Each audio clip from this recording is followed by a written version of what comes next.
Bahasham, Yahweh Shai, Bahasham Rakakudash. The bonus to our apostles and elders of Great Millstone that rule well. Peace and blessings to the hopeful elect of her pushing truth and sincerity. All right, throughout of what you do, we love you, we appreciate you through the spirit of Yahweh Bahasham Yahweh Shai. And shalom to y'all. All right, brother Dawah Dodd from the Great Millstone Camp in Atlanta. Lord willing to give you an edifying lesson through the spirit and power of Yahweh Bahasham Yahweh Shai. All right, who the world ignorantly calls God, his name is Yahweh, meaning he is, or he exists, or he to be. Who the world ignorantly calls Jesus Christ, his name is Yahweh Shai, meaning he saves, he delivers. All right, or he is the savior, or he is the deliverer, or he saves, or he delivers. All right. If you're watching this now, you're a so-called Black, Native American, or Latino man or woman, then you are a Hebrew or Israelite according to the Holy Bible. You would not find Black, Native American, or Latino in the Bible, so you got to know who you are according to the Bible. All right, because certain people in the Bible was granted or promised the glory, the kingdom, salvation. All right, and the covenant. Now, if you don't look like a so-called Black, Native American, or Latino, that doesn't mean that you're not a Hebrew or Israelite, and that does not mean that you cannot receive salvation. All right? Especially if you feel like this is the truth and it resonates with your spirit, because it doesn't matter what you look like, and it does not matter what color your skin is. It only matters that your bloodline goes back to Abraham, Isaac, and Jacob. And Jacob had his name later changed to Israel. Israel in the Hebrew is Yasharallah, meaning he is the prince of the power. All right.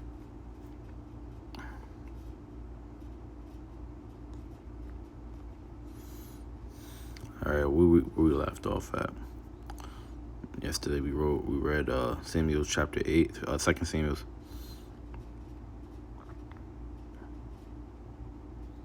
Yeah, because remember we had David expanding his kingdom, all right, and being blessed with more and more,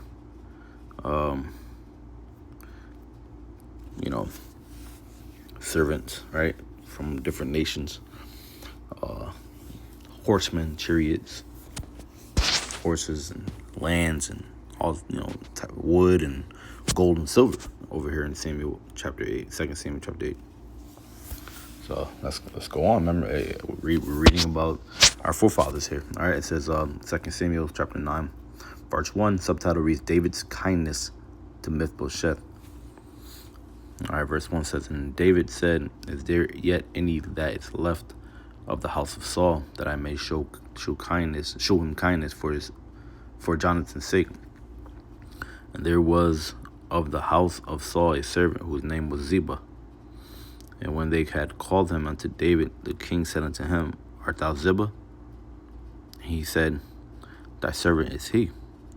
And the king said, is there not yet any of the house of Saul, that I may shew the kindness of Yahweh unto him? And Ziba said unto the king, Jonathan hath yet a son, which is lame on his feet. And the king said unto him, where is he? And Ziba said unto the king, behold, he is in the house of Machir, the son of Amiel, and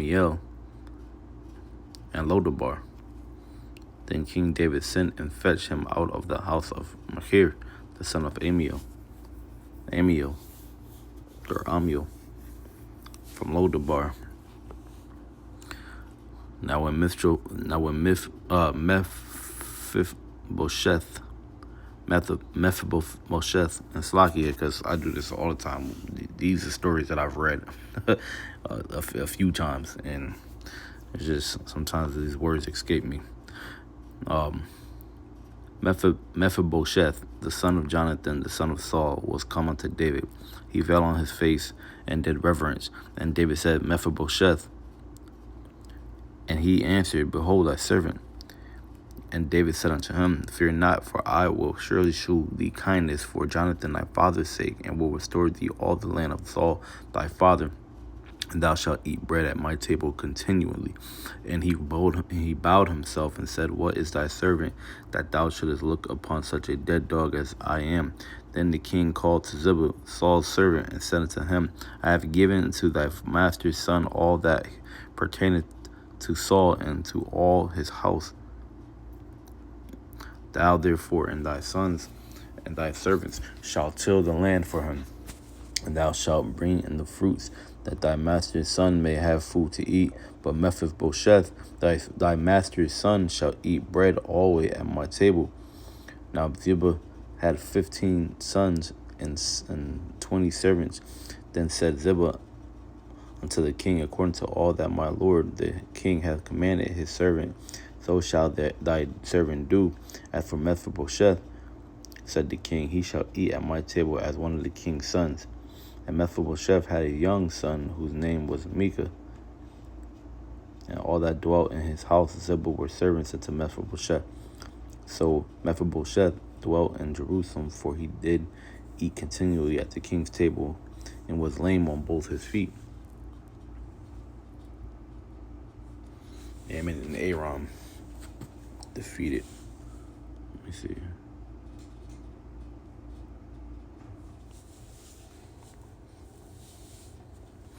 It says, and it came to pass after this that the king of the children of Ammon died, and Hanun his son reigned in his stead. And said David, I will show kindness unto Hanun, the son of Nahash, as his father showed kindness unto me. And David sent to comfort him by the hand of his servants for his father. And David's servants came into the land of the children of Ammon. You got to listen to this. It says, and the princes, and this is crazy because the other nations, man, they're not to be trusted, man. You know, if you just read Psalms 83, man. It says, and the princes of the children of Ammon said unto Hanun, their lord, thinkest thou that David doth honor our father, that he hath sent comforters unto thee? Hath not David rather sent servants unto thee to search the city and to spy it out and to overthrow it? And it's the same thing that remember they said to King David. Remember, you know, the whole thing with Abner and Joab for Asahel, you know, that whole thing. Niggas, you know, thinking that they know more than the king and whatnot. This is a man that inquires of the Lord for everything he does. You know, thinking, you know what I'm saying? Like, here this man, he did right with your father, you know. And you should probably heard about all the things how he done. He made things right, you know. There's a king that, you know, rules justly, you know. Yeah, grant him that, you know, grant him that honor, grant him that respect and that trust and that respect, you know. It says, wherefore Hanun took David's servants and shaved off the one half of their beards and cut off their garments in the middle, even to their buttocks, and sent them away. When they told it unto David, he sent to meet them, because the men were greatly ashamed. And the king said, tarry at Jericho until your beards be grown, and then return.